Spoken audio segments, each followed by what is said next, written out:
morning. Thank God it's Friday. Today is May Friday, 16th of 2025. And we are onto the set of Inside Nigeria, your breakfast show on leadership television. My name is Winifred Webo.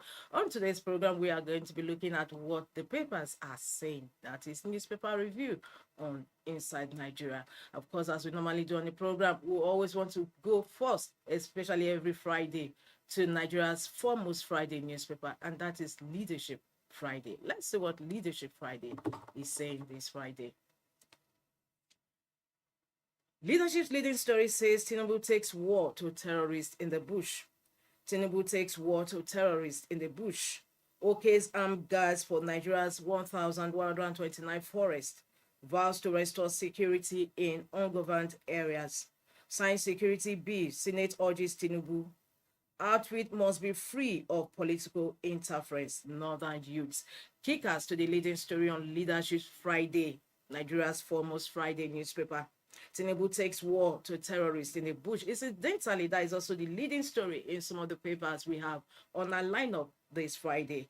However, still on leadership, beside the masthead, inflation rate eases to 23.71%. NBS released these in the statistics yesterday on inflation in the country, and the leadership says inflation rate eases to 23.71%, coming from Nigeria Bureau of Statistics, National Bureau of Statistics. Why am I chewing my teeth? Yesterday. On leadership cover, Pope Leo the 14th extends inauguration invite to Nigerian president. That is also another story gracing the cover of papers today on our lineup. Government key 8 in Plateau community, and that takes us to the stories about the masthead of Leadership Friday. Virologists warn of H5N1 bird flu pandemic. The story flows on page 6 of the paper. Reps begin probe of mass UTME failure. Of course, the failure experienced, that mass failure, that is by UTME candidates, has continued to generate controversy, even with the admittance of the registrar of JAM, Professor Ishak Oloyede, that the glitches were man-made and that there's going to be receipt for candidates from Lagos and Southeast Zone. But however, notwithstanding, it's continuing to generate controversy, with some stakeholders going to court for that on that admittance of human glitches. Still on leadership, we move over to page 3 of the paper, where we have our stand. And today's stand is on Senate Security Summit. Enough of the talk shop. Senate Security Summit. Enough of the talk shop. Let's take some excerpts from today's stand. Returning from recess, the Senate declared it would hold a 2-day security summit. The upper chamber resolved that deliberations from the proposed summit will provide the framework to help the federal government tackle the prevalent insecurity.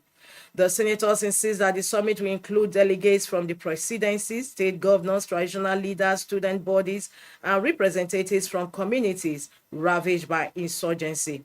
Some of the issues the summit will address are the leakage of sensitive military information to militant groups, the recruitment process, community vigilante groups, and community policing. Let's move to the conclusion, towards the conclusion of the stand. From self-serving bills and motions to resolutions that preserve the status quo, the legislature has failed to live up to expectations for the better part of this democratic experience. Lawmakers seem only to become animated when their welfare is at stake. It is no wonder that demands for a unicameral or a part-time legislature continue to grow by the turn of each legislative year. Nevertheless, having resolved to proceed with the summit, we hope to be proven wrong this time. We hope to see a more proactive Senate that will go beyond talk by ensuring the executive shows more deliberate actions. We have dissected, interrogated, discussed, deliberated, and debated the challenges and solutions to the security crisis for far too long. What is needed now is sincere action that reflects genuine value for Nigerian lives. Talk is cheap. That concludes today's stand on Leadership newspaper. Our stand, of course, today's stand is on Senate Security Summit. Enough of the talk shop. Like I always mentioned, The stand is the editorial stand or editorial view of the paper. We have it every day. And it's not just in leadership, we have it in every paper. It's what the congregate view of the paper stands for the day. And today's view is on Senate Security Summit, enough of the talk shop. Moving away from the stand, we go over to the back page where we have, as usual, conversation with Azu.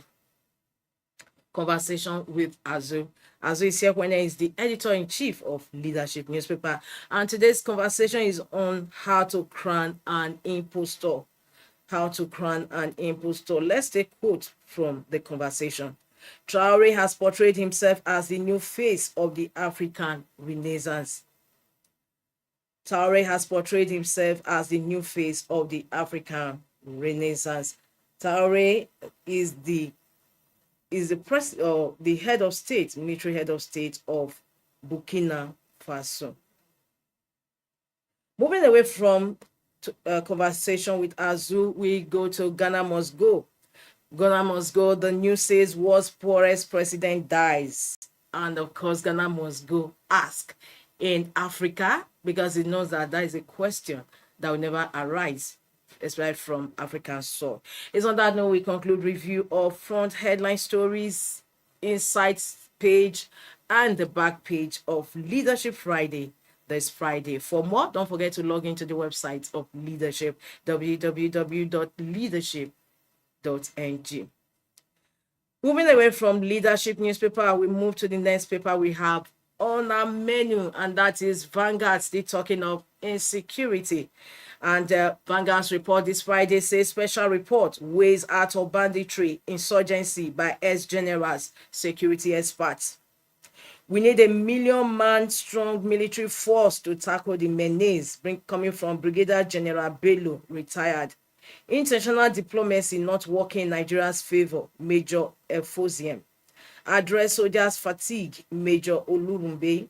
Kickers to that special report on Vanguard newspaper this Friday. Ways out of banditry, insurgency by ex-generals, security experts. Of course, it's no longer secret that the issue of insecurity has taken the front burner in public discourse. Ways out of banditry, insurgency by ex-generals, security experts. Moving away from that leading story, still on Vanguard, there are other close stories gracing the cover. UTME glitches, Obi Ezekwesili, others worry over impact on students, parents. Defections, we don't want Nigeria becoming one-party state, APC. Bandits attack, abduct Kogi monarch from palace. This story continues on page 7 of Vanguard. And talking sports, we have under 20 AFCON. South Africa's Amajitas top flying Eagles 8th title dream. So unfortunate. From sports, we go over to the stories about the masthead of Vanguard. Inflation rate eases to 23.71%. Benue records highest food inflation. This is strange coming from the fact that Benue is described as the food basket of the nation. However, the inflation rate released by the National Bureau of Statistics say that Benue records highest food inflation. The story continues on page 19 of Vanguard newspaper. Underneath that, 2027 APC PDP Labour Party involved in anti-Tinubu coalition, coming from former Vice President of the Nigeria, that is Abubakar Atiku. Pope Leo XIV invites Tinubu to inauguration in Rome. The story runs on page 8 of Vanguard newspaper. For more, log into the website of Vanguard for inside stories, the editorial, which they dub commentary, and other stories. www.vanguardngr.com. From Vanguard, we move over to the next paper we have on our lineup, and that is The Guardian. The Guardian says jump admin system error, released 379. Oh, sorry, this is Thursday. I'm actually reading Thursday's Guardian. Well, for today's Guardian, we have higher education, public varsity students in dire straits over blackouts, failed facilities. Leading story, big story today on the Guardian newspaper this Friday, May 16, 2025. Higher education, public varsity students in dire straits over blackouts, feed facilities. And underneath that, we have illustration of poor power supply, weak infrastructure. And we have a bulldozer trying to lift the elephant, which is the poor power supply and weak infrastructure of the road. He says moving the elephant in the room will take a lot more than policies to reactions. Illustration beneath the big story on the cover of The Guardian this Friday. Higher education, public varsity students in dire straits over blackouts, feed facilities. Minority shareholders decry unfair compensation from exiting firms. EU changes asylum deportation protocols amid pushbacks. EU changes asylum deportation protocols amid pushbacks. Households still burdened by price crisis as inflation cases to 23.71%. UTME glitch reps probe amid divided opinions on JAM's remedial plan. UTME glitch reps probe amid divided opinions on JAM's remedial plan. We may expand student loan to private schools, says Norfund MD. Tuga explains face-off attempted attack by Bauchi governor deputy. Tuga explains face-off attempted attack by Bauchi governor deputy. Local government poll, 3 Labour Party factions pledged to participate invite last year for primaries.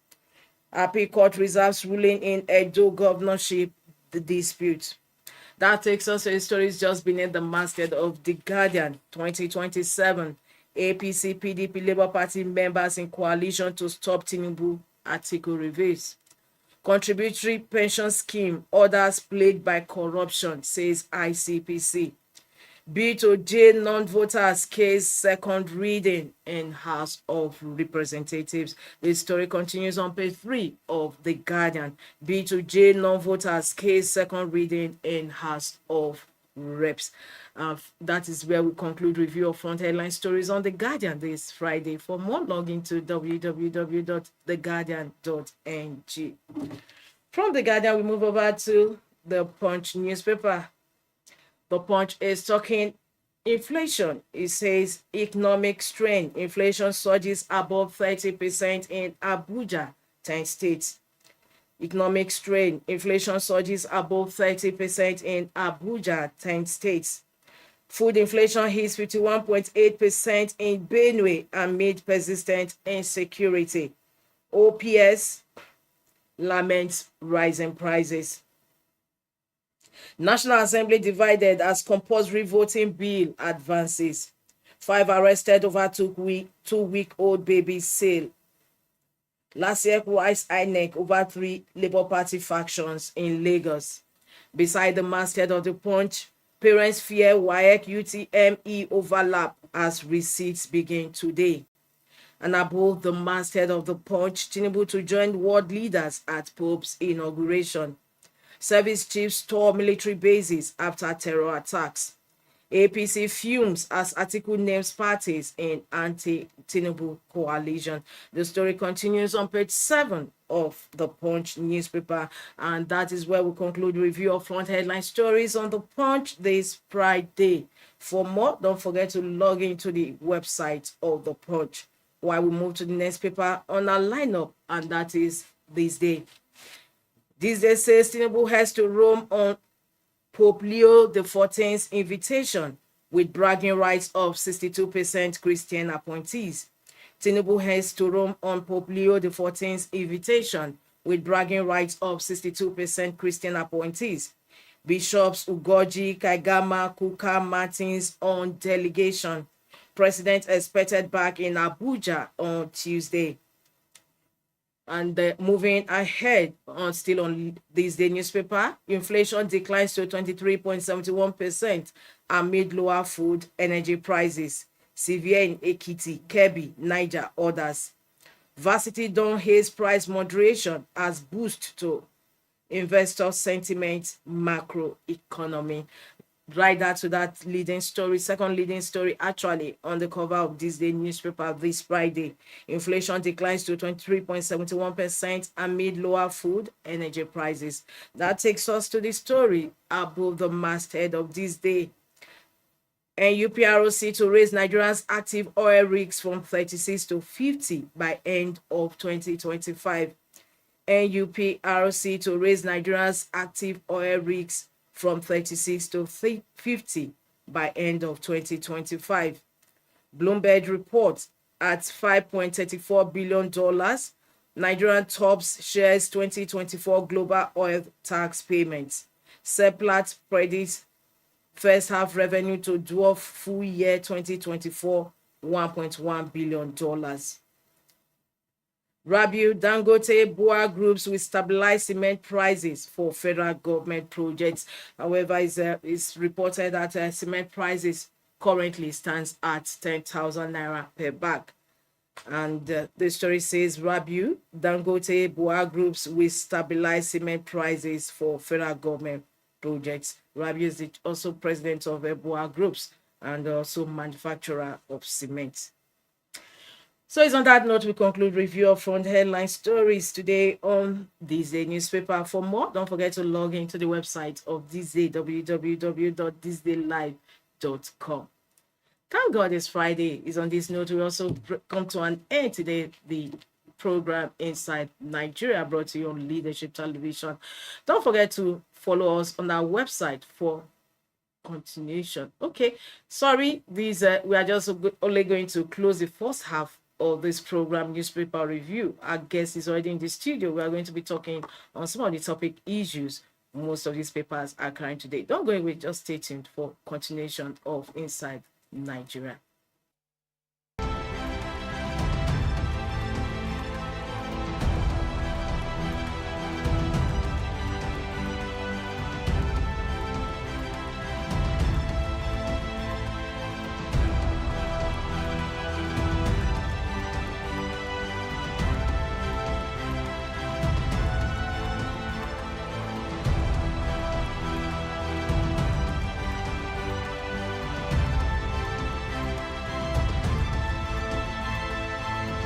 Be part of our brand.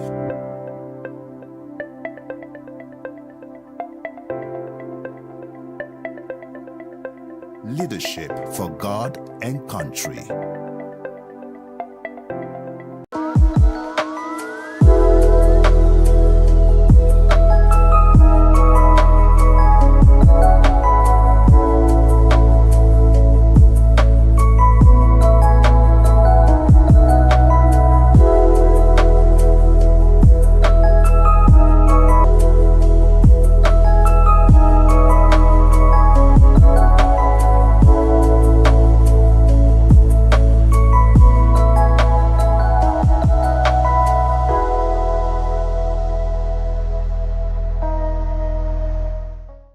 Be part of our brand.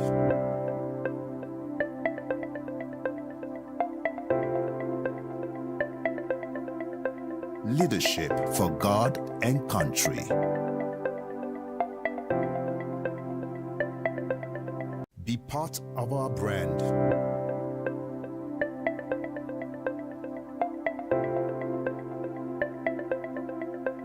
Leadership for God and country.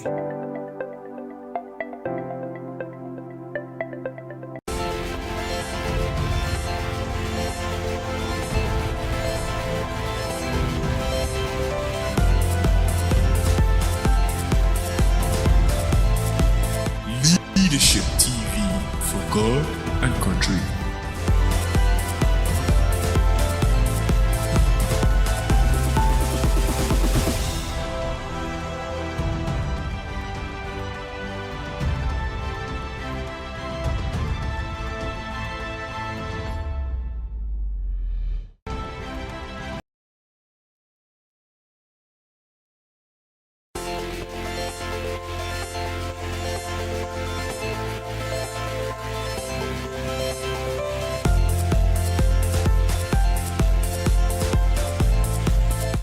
Leadership TV for God and country.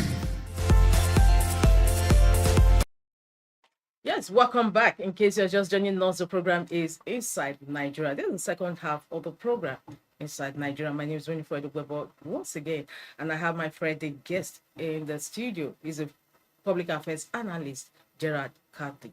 Thank you for Good having morning. me. Good morning to you. It's good to have you Thank you for having me. around. Yes, we are looking at the topical issues for discussion on this second half of the program.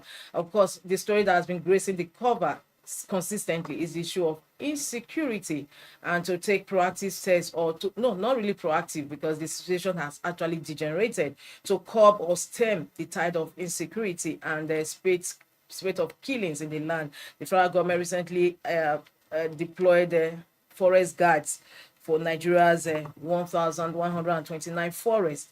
And these forest guys are to take charge, especially of the governed spaces, because it's on the public discourse that most of the forests have been taken over by these killer herdsmen. What are your views? Is it too late? It's a little bit too late as far as I'm concerned, irrespective that you see, because of lack of these proactive measures, because what we are doing now is reactive. Yes, reactive. That is what give room to regional security arrangements like Amoteko, Ibubago, Isba, and what have you. You understand? If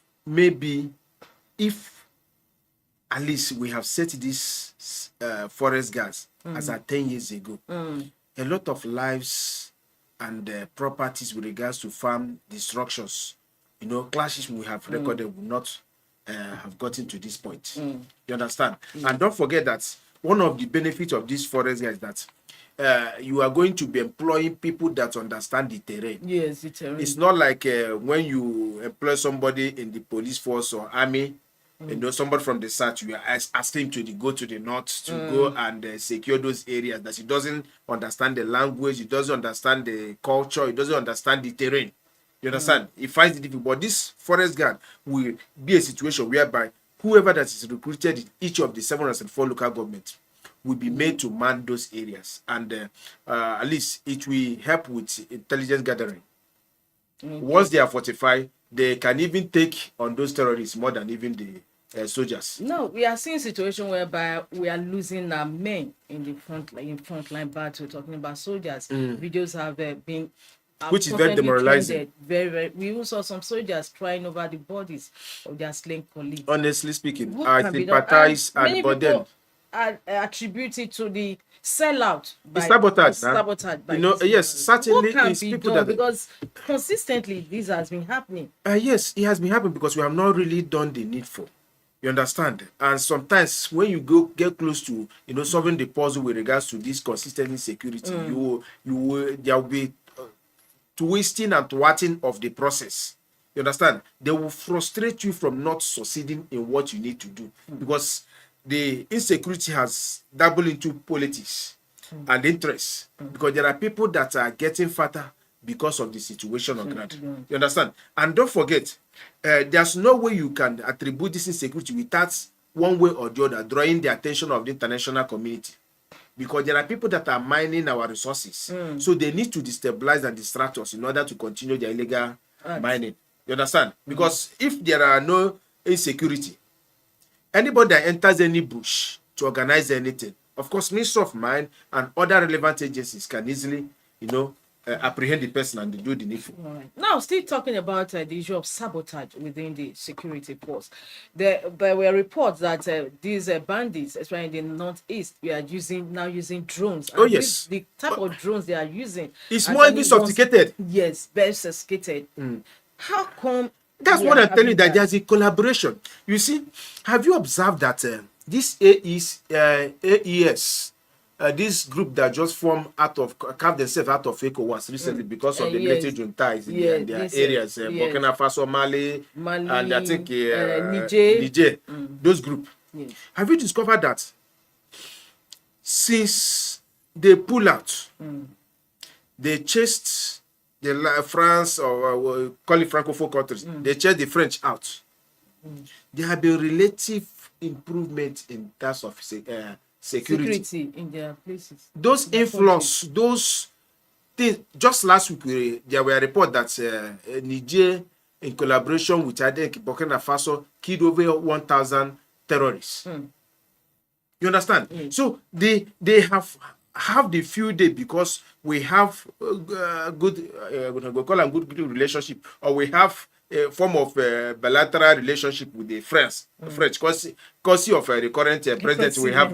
You understand? Yes. So they are having access to come to us. Any day Nigeria wakes up and say no to this Western world, especially those from the Europe. You understand? Those from those French areas, and say enough is enough. Believe me, we will begin to see progress in that in terms of security. Because who is giving them? There are reports that even they get supplies with helicopters. Yes. You understand? Who is moving those helicopters? Who's supplying those things? When they go, El-Rufai was the governor of Kaduna State. Kaduna State. He once said that he knows them.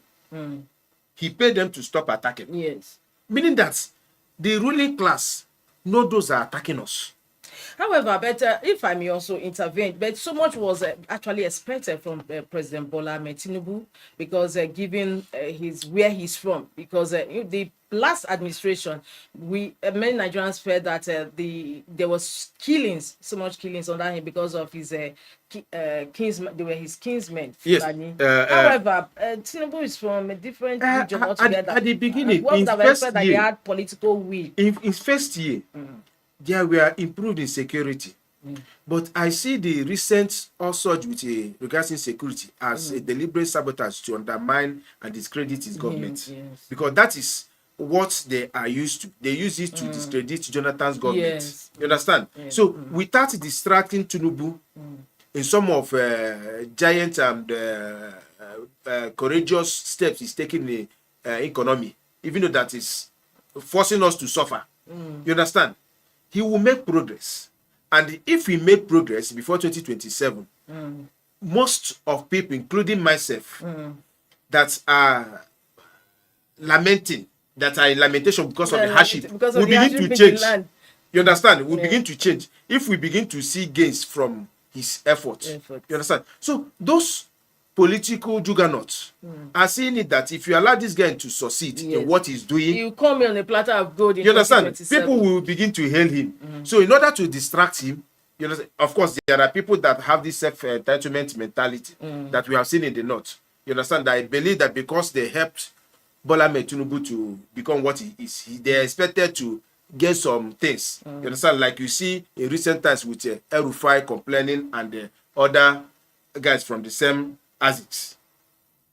So I strongly believe that it's a deliberate attempt to discredit his government. Okay, what is the way forward apart from the employment? Will I call it employment or this forest guards? I think the way forward is not just getting the forest guard.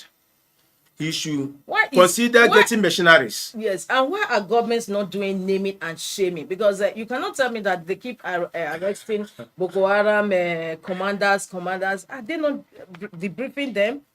Well, I'm sure they are debriefing them, but then it was an animal farm that they say all animals are equal, but some are more equal than the others. There are persons in Nigeria that they have attained to status that they become almost untouchable, because our society today makes strong men instead of strong institutions. You understand? If we have had strong institutions, there are people that are supposed to be in prison by now. You understand? Yes. But because we have strong men, more than strong, you understand? There are people that you touch, they will use propaganda, bigotry, ethnicity, religion to fight back. And when they fight back, they will destabilize your government.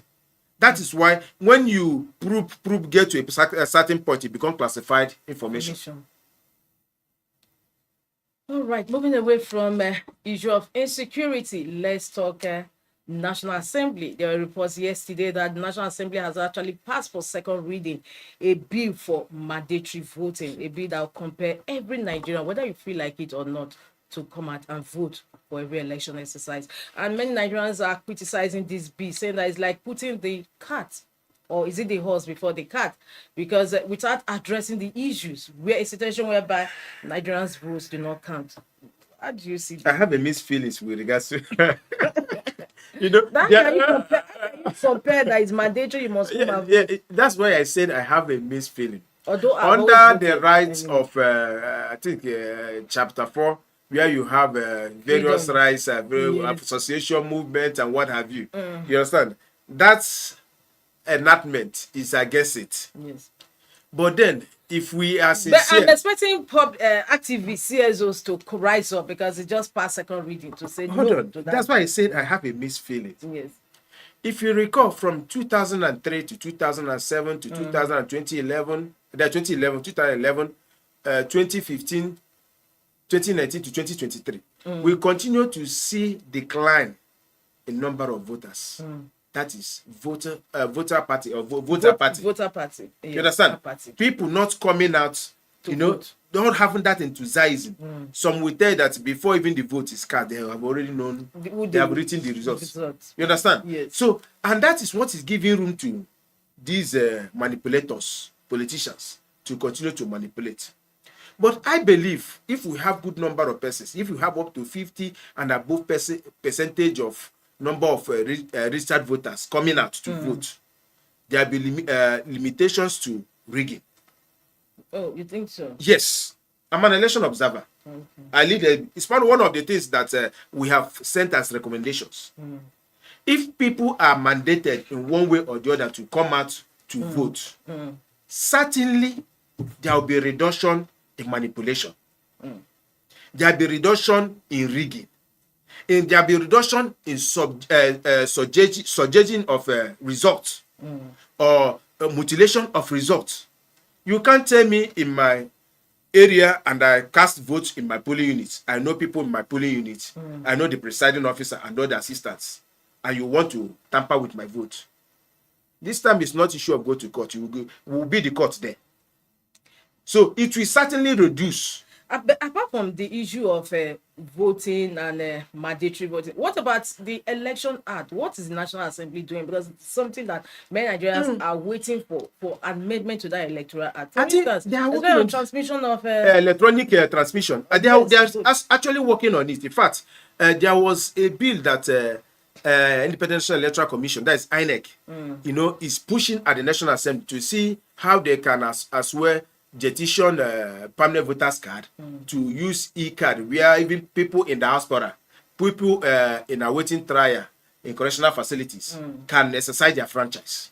You understand? So they are trying to open up some limitations they created. You understand? And then see how they can transmit from polling units direct to the server, so that without going to collection centers where they manipulate things. Yes, because so that's where I think their work is a work in progress. all right, thank you so much. Now, moving away from, we are still on electoral processes and talking about our justice system. What do you have to say about that? Because I see that a CSO is actually on. Yes, that, it's our Yes. organization. I as the national coordinator. We have in recent times seen that there have been perverse judgment by judges, wherein that most of the things they rule out, either rulings or judgments, are not inconsistent with the realities and facts and the empirical documentary evidence. It's either on sentiment, emotion, bias, or they rely on social media. And apart from that, during the valedictory session of the last Senate, we saw a senator said on camera that he has helped his wife.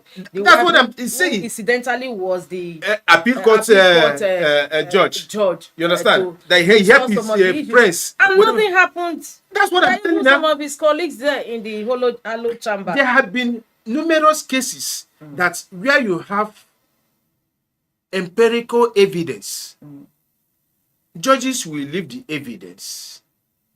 For example, that of Senate President and former Senate President Lawan. That did not participate in the primaries. And they gave them judgment. Even in recent time, that even the professor from Akwa Ibom that manipulated the election and went to jail. And the person that enjoyed the favor is working free. You understand? Even the professor, they say is working free. I saw the report. I don't know about that too. Except they have, if they maybe their that judgment is attached with a fine. You understand? Maybe they have a paid fine. It's just recent as 2 weeks ago. We have seen judgment in Kuba High Court. That is Godwin Imadu versus Peter Nwachukwu, where they were targeting a particular amount of money in bank. And they were supposed to hear the matter. Judge did not hear the matter. He grants relief. And these are the kind of things that cause Justice Inyag Eku to be suspended. Yes. You understand? We have seen a judgment where they passed in recent time, where somebody they claimed that killed the wife. You understand? In the case of Osinachi. And they did autopsy. Autopsy said the woman died of cardiac tamponade. That is cancer that affected heart, kidney, and lung. The judge give culpable homicide. You understand? Assuming that maybe those sentiments is shared in the media or lies they propagated that the man they beat the wife. You understand? Which we thoroughly condemn. Does beating cause cancer? Maybe he predisposed it as a doctor will say. Doctor said that the autopsy they conducted, that entire pathologists at the National Assembly, representatives from Ministry of Women Affairs, representative from police, two women with their camera, representative from all the doctors that handled the woman, they did entire autopsy on the woman's body. They said there were no traces of violence, mark, fracture, or trauma. That she died of natural cause. That the woman have had cancer for years, but they were mistreating it for ulcer. And at the end of the day, you see all these things they do with taxpayers' money. You decided to do a culpable homicide based on the hearsay. And the hearsay they are hinging on is that the children came and they bear witnesses against the man that they beat their mother. But then, we all know that children all over the world, whether color, black or white, that if you beat a child now and give a child biscuit and ask who beat you, go point another person. You understand? Talk more of a child that is under your care. 1 month, 2 months, 1 year, 2 years. It's whatever you tell the child, because you know if you finish here and go, you are coming to meet you. Whatever you tell the child to present, that's what the child will present. And that is why, if you observe very, very well, all over the world, there's any adult you see today and ask the adult to tell you his past, his upbringing, he will tell there are certain positions he holds as a child is no longer what he holds as an adult. Because by the time you grow, you discover reality.com that some of the things you hear, some of the things they tell you, that is not what you face in reality. Yes, even in the US, there was a case and the child grew up because the father was sentenced to life imprisonment because for something. And later, I think the father was killed by the mother. He later came and said that the mother actually told him. That was last year. That report. If I can, the name is coming and go. You understand? The mother they push to say those things instead. In court. You understand? We have had issues. The father was actually innocent. Because he has grown now. If we were still to be a child, you know, in training of a child, it's what you say consistently. That is why you go to primary or nursery or pre. They continue to repeat issues until sync with the child. You understand? Yes. But when they grow, you discover that Obi is no longer a boy, and Obi can never be a boy. You understand? CB has grown. No, but what is the way forward? Like I was saying, some of the bills, constitutional amendment bills by the House of Assembly, and one of them is to increase, as well as Supreme Court judge, because a situation whereby how can 7 people just decide the fate of a nation? Or decide that they want to increase the judges on the Supreme Court, and because that I wholly agree. It's not the issue of increase as far as I'm concerned. It's issue of this kind of things we are saying. When you see empirical evidence, you leave it and start to tread on the side of technicality. It is, yes. Take for example, the last presidential tribunal. Was there a forfeiture of $460,000? Yes. What did court rule? That is a bank. It's not just there's the account. Not just the account. Nahibo. They say it's the account. And then not just that is him. There's another one they rule. They say that once a crime is committed after 10 years and above, you shouldn't be revisiting it. I don't know. No, they were hinging on technicalities. You understand? So what about the school? They say our president graduated as a secondary school, that after he graduated, 2 years after he graduated, that's when they established the school. You understand? They were hinging on technicalities, and it weakened the institutions. When the documents came eventually, they said no, they have already ruled on that. They cannot open it. They cannot open it again. You don't remember? So it's not issue. Vice President. It's not issue of increasing the number of judges. That one can help, but that is not the cardinal. It's not the fundamental thing. The fundamental thing is to see how we can jettison this room by giving room for technicalities, leaving empirical facts, and using technicalities to. And again, let us find a way to see that nomination of judges at any level, either chief judge of the federation or what have you, should not be from the executive. They should find a way to promote those judges or nominate them among themselves. Okay, Gerard, it's a discussion we are going to have on another day because it's quite exhaustive. It's on this note we've come to the end of today's Inside Nigeria. Thank God it's Friday. My name is Winifred Bebo, and I've had the pleasure of having company today, Gerard Cathy. He's a public affairs analyst and also an NGO, an activist. We say that. Thank you so much. Thank you for having me. Thank you. Till I come your way again, same time next week. Here's wishing you a beautiful weekend ahead. Thanks for joining us. Thank you. Thank you for watching. For sponsorship and advert placements, please contact 080-3688-6158. Last Word Leadership Podcast Studio. You have the last word. Thank